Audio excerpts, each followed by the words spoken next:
Hindupuram parliament assembly స్థానాల్లో independent గా ఆయన పోటీ చేస్తా అంటున్నారు శ్రీ పీఠం అధిపతి పరిపూర్ణానంద స్వామి.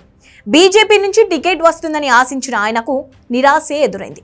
అసలు హిందూపురం టికెట్ రాకుండా చేసింది బాలకృష్ణ, చంద్రబాబు నాయుడు అంటున్నారు. హిందూపురం అసెంబ్లీ సీట్లో కూడా స్వామీజీ పోటీ చేస్తుండటంతో ఆ ఎఫెక్ట్ బాలయ్యపై పట్టం ఖాయమని టీడీపీ శ్రేణులు ఆందోళనలో ఉన్నాయి. బీజేపీలో ఉండి హిందూపురంలో రెబల్ గా పోటీ చేయబోతున్నారు పరిపూర్ణానంద స్వామి. హిందూపురం పార్లమెంటు సీటు కోసం బీజేపీ అధిష్టానం నుంచి హామీ తెచ్చుకున్న స్వామీజీ ఆ నియోజకవర్గంలో 4 నెలలుగా సేవా కార్యక్రమాలు చేస్తున్నారు. కమలం పార్టీ తరపున ఆయనకి టికెట్ వస్తుందని అంతా అనుకున్నారు. కానీ అనూహ్యంగా టీడీపీకి చెందిన బీకే పార్థసారథిని ఎంపీ సీట్కు ప్రకటించడం సంచలనంగా మారింది.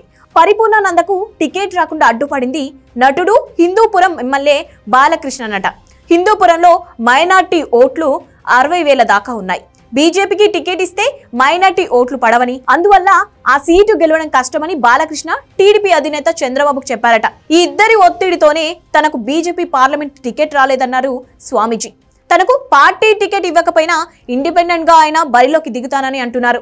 స్వామీజీ హిందూపురం అసెంబ్లీకి కూడా పోటీ చేస్తుండటంతో బాలకృష్ణపై ఆ ఎఫెక్ట్ పడే అవకాశాలు ఉన్నాయంటున్నారు.